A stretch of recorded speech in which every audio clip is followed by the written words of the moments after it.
All right, what's up, y'all? So I've been wanting to make this video for the past month or two. Well, I was contemplating if I was gonna make the choice or not. And yeah, I'm going to sell my X-T3. I'm moving on from the X series from Fujifilm. I'm staying with Fujifilm. Since I've gotten the GFX, I don't really ever touch my X-T3. I was using it for, I have a few clients that like the look for the video. It's just having to take 3 different camera bags for 3 different setups. It's just a bit tedious. So there's I was in Montana a couple months ago for a gig. It was a week-long gig, and I had 3 bags with me, just with a bunch of different gear. So by selling the X-T3, I'm trying to make myself focus more with 2 camera systems. And the 2 cameras that I'm working with is, when I'm filming on right now, the Blackmagic Pocket Cinema Camera 4K for video. Ever since working with B-roll, it's kind of changed my video work. So until Fujifilm comes out with their kind of own version of RAW, and not just like ProRes RAW or something like that, in order for me to do video with Fuji again, it would have to be some kind of RAW that works just like B-roll, where it's very user-friendly. It's kind of plug and play there. You don't have to do a bunch of silly things with it. Yeah, using log footage and ProRes RAW and all that kind of stuff is just not the same. So having B-roll, it just has really stepped my work up like crazy, my video work. And then photo wise, I did a comparison before with the EOS R, the X-T3, and the GFX system. A lot of negative comments because people were like, why would you compare GFX to those cameras? It's for fun, guys. Like, calm down. I just wanted to see what the difference would be. But also, I had a 24-105, I think, f4 lens. And I was comparing it to Fujifilm Prime. So obviously there was going to be a difference in sharpness, but in overall image quality, I wasn't that impressed by the Canon EOS R. So don't worry, I won't be touching that. But the EOS R5 kind of has me interested. That seems like it would be kind of a good run and gun kind of camera. So, but for this year, I'm staying with the GFX system. I'm hoping Fujifilm is going to give us some kind of hint that they're going to come out the new GFX 50 system. I tried the 100, the GFX 100. Love that camera, but I figured that I would rent that more for gigs because I would only really want to use that on bigger commercial client gigs.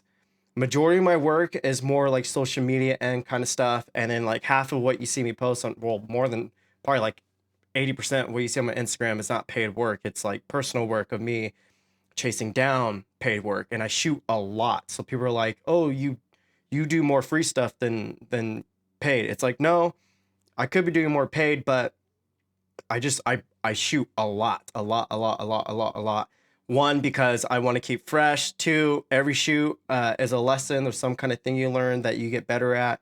And 3, I just like being able to update my social media end of things just to keep it fresh. I mean, that's part of being a professional photographer now, or videographer, is you need to keep your social media is really pumping out work.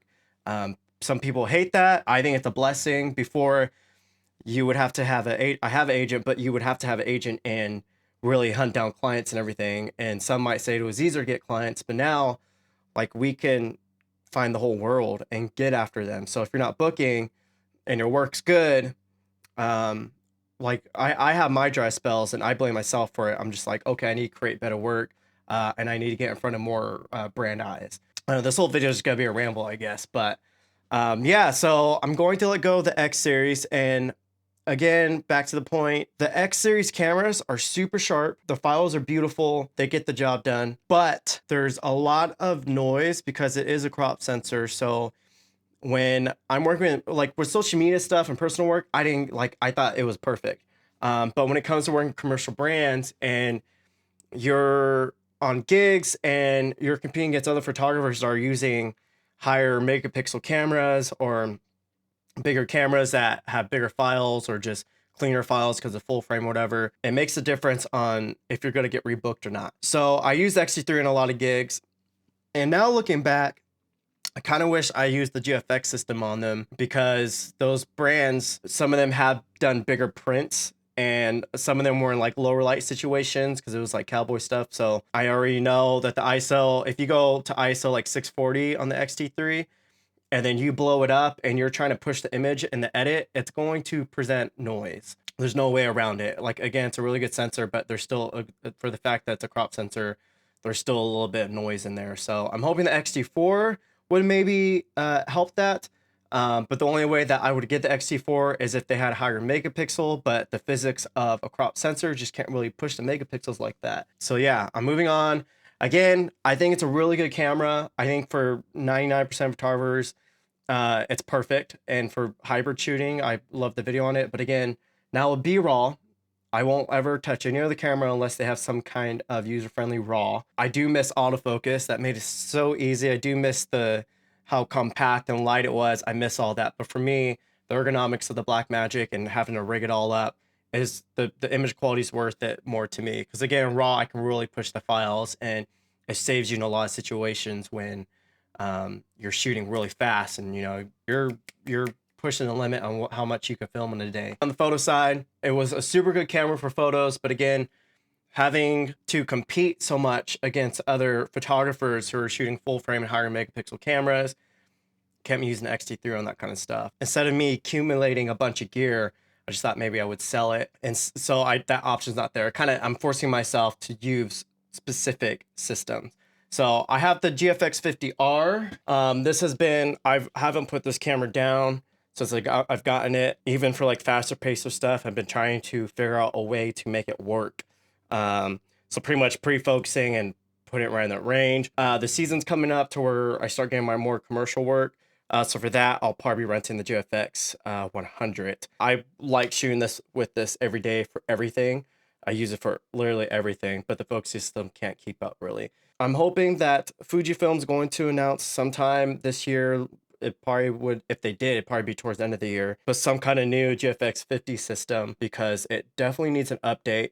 I still think the sensor's better than the EOS R. Obviously, it's medium format, blah, blah, blah. But it's even better than the 5D RS, whatever it's called, the higher megapixel one. It's far superior to that camera. I love the image that come out of this. It is more difficult to work with. And you can see this is the 250 millimeter. This is a beast of a lens. It's a lot lighter than it looks. It looks like it would be super insanely heavy, but it's not too bad actually. But this lens I'm obsessed with. All the GFX lenses are amazing. That EOS R5 that's coming out, if their new sensor, because it's a brand new sensor, the rumor is, I got this from my buddy Jake, or Connor is one of them. I'll tag him down in the description. One of them were saying that the rumor was that Canon had a warehouse full of old sensors that they wanted to get rid of before they came out with their new stuff. Which would kind of explain why they kind of were just ignoring what the customers wanted. And that's the reason I left Canon originally, because I realized all these other camera manufacturers were coming out with like insane new cameras. So I was like, Canon lost my loyalty for sure. But at the end of the day, it's all about what's going to help my work, and what's going to help me get booked more, what's going to help me create my visions more. Currently, it's all Fujifilm. Again, the files that come out of this camera are amazing. And the lenses are amazing. You could punch in to 1:1%, and like it looks like a totally different. It looks like you shot the photo that way. It's pretty insane. Depending how that new Canon sensor looks, and like their 70 to 200 lens, it's very compact. It's probably around the same weight, but more. No, it's probably lighter than this guy, but it's more compact. And having a system that's smaller like that is kind of cool. Obviously, it's not medium format, but if there's sensors really amazing where it could kind of hold up to the files from this, then I don't know. I'll have to take a look at that. But yeah, it'd be really hard for me to split the GFX system. So again, I'm hoping that Fujifilm towards the end of the year or sometime this year gives us some kind of hint to them releasing a new GFX 50 system.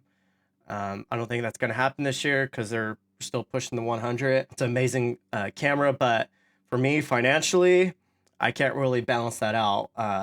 It would be more financially responsible for me to rent it, rather buy it. Because again, I don't want to be working with 100 megapixel files for like my day-to-day shoots and all that. It would be kind of a nightmare. I'm in a tough spot. But yeah, whole point is I'm selling the X-T3. I just haven't been touching it. And the times where I was using it, it was just, I had, again, the Blackmagic, I had the GFX system, the X-T3, and I was mostly using the X-T3 for fast-paced stuff. Also, behind-the-scenes videos, because it's super easy to, it's like, it just does everything. You just click record and it's working. When I'm shooting the fast-paced stuff, it kind of would, like, irk me knowing that the GFX photos will look 1,000 times better just because it's medium format, you know? and the files just look better overall. Yeah, I'm selling it. It's really beat up. I'll put the eBay listing in the description if any of y'all are interested.